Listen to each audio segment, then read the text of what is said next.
Togolaises et Togolais, mes chers compatriotes, chers amis du Togo.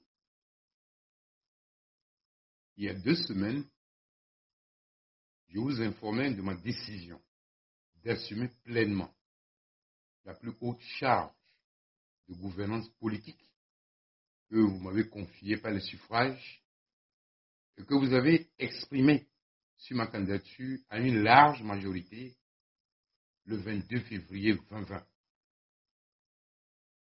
Dès lors, légitimé par l'onction populaire, je me sens investi d'œuvrer résolument pour l'intérêt général. M'éliminer physiquement paraît être l'option hardie retenue par d'aucuns. Et la 4e convocation à comparaître par devant le doyen des juges d'instruction fut l'occasion choisie.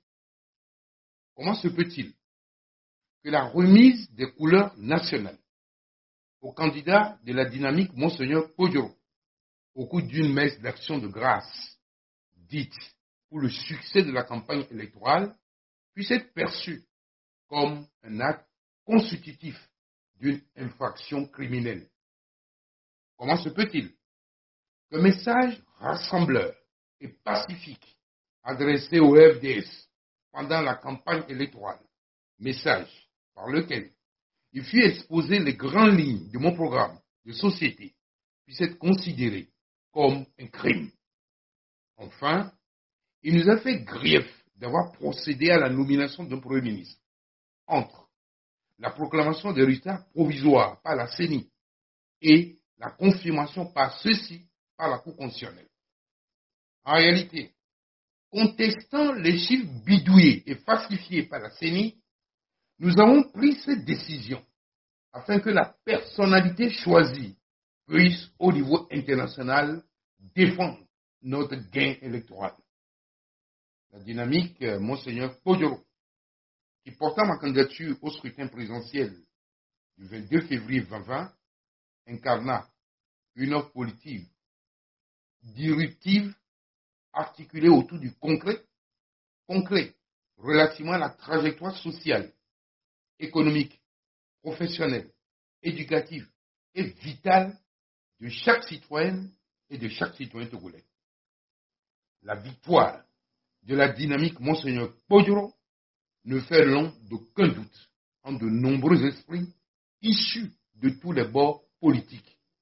Ils furent, en grand nombre, les émissaires du président sortant à me faire des propositions concrètes et admettant explicitement la victoire sans embâche de la dynamique Monseigneur Podjoro au scrutin présidentiel du 22 février 2020.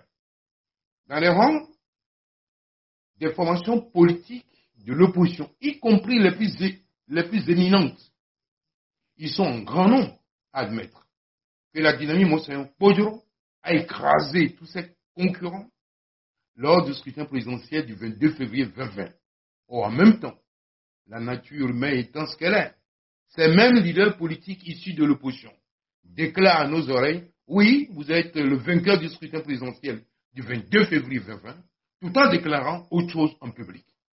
Le refus de marchander les suffrages clairement exprimés par le peuple souverain constitue le motif de toutes les persécutions policières, judiciaires et la violation de mes droits les plus élémentaires dont je suis victime, au point de faire l'objet de mandats d'arrêt international dans le cadre d'un contentieux électoral. Il s'agit en l'espèce d'une première en Afrique, tant elle est extravagante et cousue de fil blanc. Cette première n'honore pas du tout notre pays. Je défendrai jusqu'à ma dernière goutte de sang cette victoire éclatante et historique du peuple togolais. C'est une mission. Je ne me déroberai pas et je ne vous trahirai pas. Pour que triomphe notre combat collectif et pluriel de libération nationale et de renaissance patriotique, vous m'avez fait le porte-étendard par l'option du peuple souverain exprimé dans les urnes au moyen des bulletins de vote librement choisis.